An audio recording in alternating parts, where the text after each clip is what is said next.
আজ সন্ধেবেলা রেডি হয়ে নিয়েছি, আমি আর যুগ যাব রানাঘাট ইস্কন মেলায়। আর এই যে চেনটা দেখছো, এই চেনটা কিন্তু আমার কাছে ভীষণই স্পেশাল। যুগ কাল ওর বন্ধুদের সাথে মেলায় গেছিল, পকেট মানি থেকে আমার জন্য এই চেনটা কিনে এনেছে। মেলায় চলে এসেছি, ঢুকতেই সামনেই রয়েছে এই লাইটের গেটটা।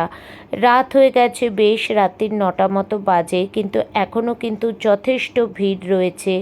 এই হচ্ছে মূল মণ্ডপ, এর ভেতরেই রয়েছে বিগ্রহ। এই মেলাটা রানাঘাটের স্বাস্থ্যোন্নতির মাঠে হয়। তো এখন চলে এসেছি মেলার মাঠে। এখানে এসে দেখলাম জগন্নাথ, বলরাম আর সুভদ্রা এই রকম পিঙ্ক কালারের পোশাকে সজ্জিত। তো এখানে 7 দিনই ঠাকুরের 7 রকম বেশ থাকে। প্রত্যেক কটারই আলাদা আলাদা নাম রয়েছে, তবে আমি ঠিক সেই নামগুলো জানি না। জগন্নাথ দর্শন করে চলে এলাম গৌরনিতাই দর্শন করতে। এটা দর্শন করে এরপর চলে যাব রথ দেখতে। এই হচ্ছে রথ, কি সুন্দরভাবে সাজানো। এই রথটাই হবিবপুর ইস্কন থেকে রানাঘাটে প্রতি বছর আসে।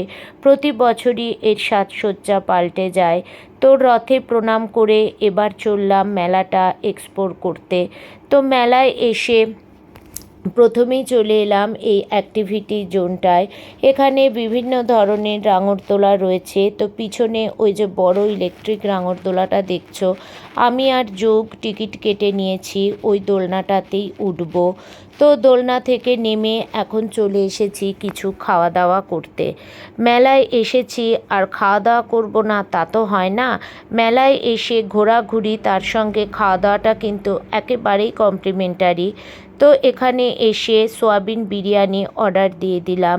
আর এটা যেহেতু ইস্কন মেলা, সেহেতু এই মেলায় সমস্তটাই ভেজ, ননভেজ কোনো আইটেম এখানে পাওয়া যায় না।